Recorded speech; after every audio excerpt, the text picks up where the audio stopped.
The poem November by Maggie Dietz is probably one of the best poems about November I've ever found.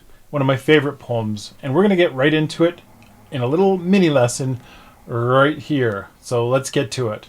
To start, you need to follow my procedures for reading poetry.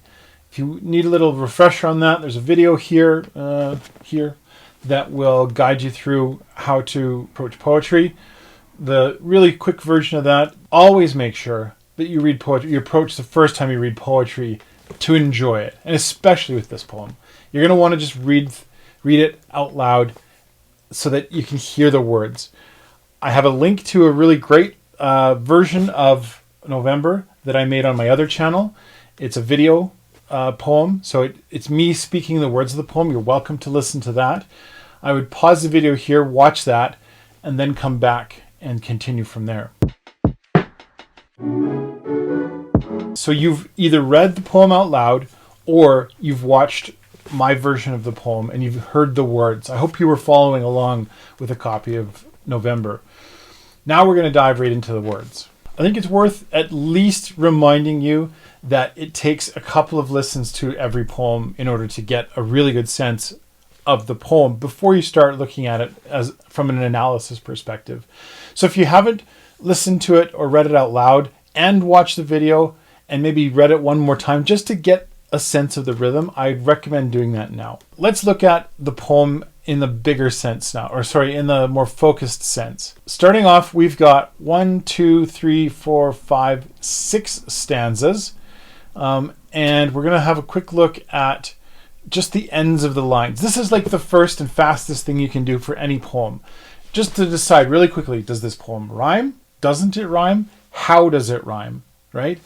So let's start with the rhyme. We've got shows over folks in October, do, bang up job, crisp breezes, full-throated cries, migrating geese, low-floating coral, moon. So do and moon, they kind of rhyme. We'll keep cries off to the side just in case. Sometimes there's a rhyme that comes up later. Nothing left but fool's gold left in the trees. Did I love it enough, the full throttle foliage? Well, it lasted was I dazzled the bees. So we've got trees and bees. Okay, we can kind of skip ahead and look and see if we've got more like that. It looks like forage and gorge, plaster, dusters. It's kind of a close rhyme. In, curtains, for, and door. Okay, so those all rhyme. Now I'm curious to see if cries, foliage, clusters, kin, allure. No. So these words here, they don't seem to rhyme, although there is an occasional, maybe accidental rhyme. Look at this word here. So we've got forage, foliage and forage seem to rhyme. And then we've got clusters and plaster. So there is like an echo rhyme. Clusters, plaster. You got kin and in. Okay. And allure and for and door. Okay. So I would say there is this kind of linking rhyme. It's hard to hear and you really got to look for it to find it. But I think that's a key part of looking at any poem is start with the rhyming scheme, because that's like the easy stuff. Figuring out how it rhymes, that's the simple stuff of poetry. Just look at where it rhymes and then if it doesn't rhyme, that's something to point out. It doesn't rhyme. Maybe the poet didn't mean to rhyme for some reason. And a lot of poetry doesn't have rhymes in it, and that's fine. Now we're going to start looking closely. Now this is where the harder stuff comes in. What we're going to do is we're just going to point out things that we see. All right. Now, I don't have an audience here. If I was teaching this, how I might do this, I might have either a student read it out loud, or I might read it one more time and stop after each stanza and then ask, what do you notice? So I'm going to do that out loud. And obviously you're following along. You're welcome to go through this process in your own head. Let's do the first stanza. Show's over, folks, and did in October do a bang-up job, crisp breezes, full-throated cries of migrating geese, low-floating coral moon. What do you notice about that particular stanza? If you need to pause it and write something down, that's a good opportunity to do that. Okay, I'm assuming you paused it and you took some time to write a few things. Here's what I would start with. I might go a little closer now, start thinking about like a few, some things that come up for me. The show's over, folks. And didn't October do a bang-up job? I love this repetition. Show's over, folks, and didn't October do? It's a rhyme that's happening within the line. So it's not rhyming at the end per se. Well, it is, but it's not the same rhymes as the end. It's rhyming that show's over and October. Okay. Crisp breezes, full-throated cries of migrating geese. The breezes and geese rhyming, okay, within the lines. Low floating coral moon. That low floating coral. That's all a repetition. It's beautiful. It's really well done. Very carefully crafted poem by Maggie Dietz. There's more. We could go in a little bit even closer if we wanted. But I'm going to just move on to the next stanza. Nothing left but fool's gold in the trees. Did I love it enough? The full throttle foliage while it lasted. Was I dazzled? The bees. And now you notice that it's kind of like pulling us into the next stanza already. But let's just focus on this one for now.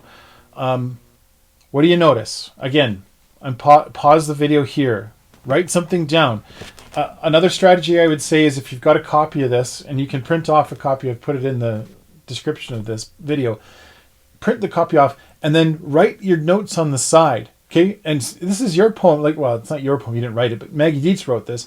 You can take your copy of this poem, and you can write all your notes on the side, right over top of the poem if you need to. Okay, you've probably paused it and written some things. Here's what I would point out with this one. What is fool's gold? If you know what that is, it's something called pyrite. It's a rock that looks like gold, but it's actually worthless because it's very commonly found. So fool's gold. So it looks like gold, but it's not. So why is it fool's gold in the trees? Nothing left but fool's gold in the trees. What's that referring to, right? To me, that's the leaves that are still, they appear like they've changed. If you go outside right now, I mean, right now as I'm filming this, it's the 29th of November. There's the occasional leaf that's still left, and it's pretty brown at this point. Most of them have died. But there's the occasional leaf that looks like it's just hanging on. It's not a leaf anymore. It's already dead. But it's trying to like stay. Okay. And I like this next image. Did I love it enough? The full throttle foliage while it lasted. Was I dazzled? Okay, did I like hang on to summer long enough or fall? Okay, did I hang on to these beautiful trees long enough? The full throttle foliage, you like push down on the pedal and it just get the best out of the foliage. I love the use of these words too. Full throttle foliage, the repetition, that's very beautiful. While it lasted, was I dazzled? The lasted and dazzled. Notice again that repetition of sound. It's throughout this poem. Okay, we're going to move on because these stanzas are intertwined. I'm going to just pull the line, the bees, from the stanza 2, and we'll go straight into stanza 3. The bees have up and quit their last-ditch flights of forage and gone to shiver in their winter clusters. Field mice hit the barns, big squirrels gorge. Now that, again, we're pulled into the next line, so I'll just read what it says. Big squirrels gorge on busted chestnuts.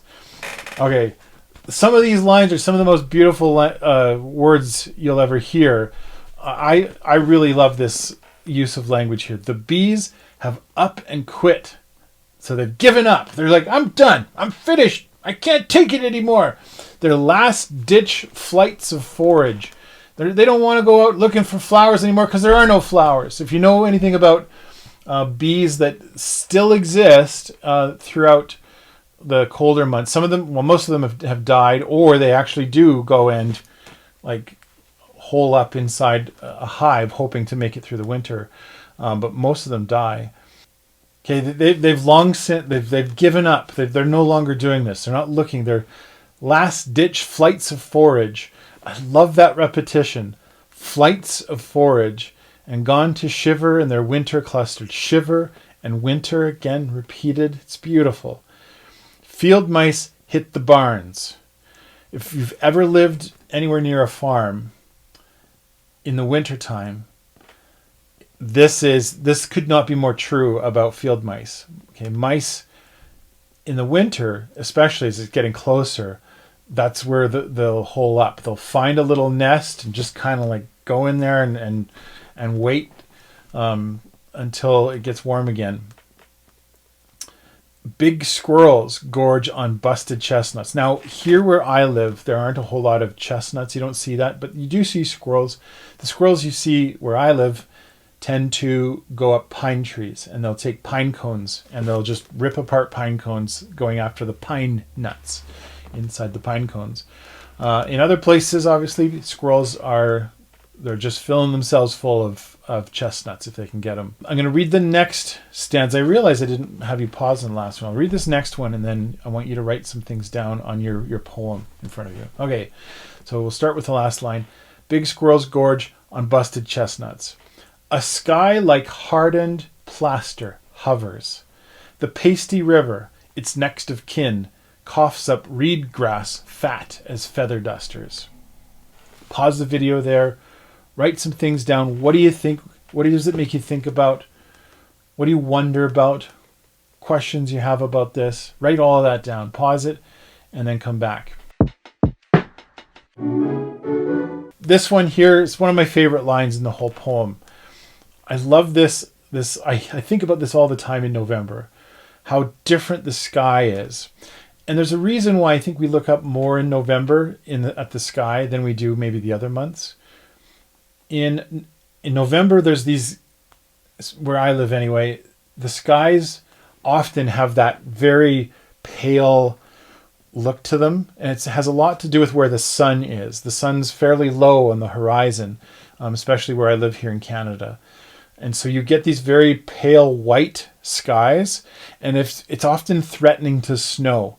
And you get this, it just kind of lingers like that, this sky, like I love that, like hardened plaster, that word of light, that use of like there, and it's been used before, but like, that's called if you know the word, simile. A sky like hardened plaster hovers, and it's just hanging there. Again, that repetition of the H sound, the hardened plaster hovers. The pasty river. This is not a beautiful river. It's pasty. It's kind of sickly looking. It's next of kin. So the river, the next of kin, the river that's coming down, coughs up reed grass, fat as feather dusters. It's kind of like all the dead grass that's it's too cold for it to live now. It just kind of gives up. Now, I don't have this happen as often here in Canada, but I do know in other parts of the United States, I think Maggie Dietz is from the United States. This happens a lot in the wintertime, especially in the fall, is the reed grass kind of, it gets too cold for it to exist. And so like leaves in fall, the reed grass just dies and it just goes downstream. So we don't see that as much here in Canada, but I know that happens in other places in the United States. I looked it up to make sure. The next line. Well, I know I keep saying, oh, it's my favorite line. This one is probably my all-time favorite. This was when I first read this poem. This was one of the reasons I fell in love with this poem, was this line here. Okay, ready? Even the swarms of kids have given in to winter's big excuse, boxed in a lure. TVs ricochet light behind pulled curtains. Okay, pause it here. Write down some things, whatever comes to mind, whether it's a question you have, or a thought, or something you kind of like, or whatever stands out. Pause, and then come back. I hope you paused. All right. Even the swarms of kids have given in to winter's big excuse. Oh, love that line. I love it. Okay, this idea that kids, it's the easiest excuse to use to say, I can't go outside anymore. It's too cold. I can't go outside anymore. I used that so many times as a kid. I would always I hated winter because it felt kind of like yeah, it forced you to go back inside when you wanted to be outside. And I loved being outside as a kid. So when it got cold and I didn't have the greatest outdoor gear to be able to, keep exploring in the winter. And so once it got cold, it felt kind of like, I guess I'm going inside. And even though I wanted to be outside, but it was the easiest excuse. And I would say these days, my goodness, most kids don't even need an excuse to stay inside. They just do. They never go outside anyways. But this line, it's like it's like the big lie of winter. It's like you could go outside, but you don't. You use this excuse to stay inside. I love it. And then boxed in allure. Okay, what is boxed in allure? If you watched my video that I made for this lesson, you probably noticed I put some visuals to go along with this that were very specific.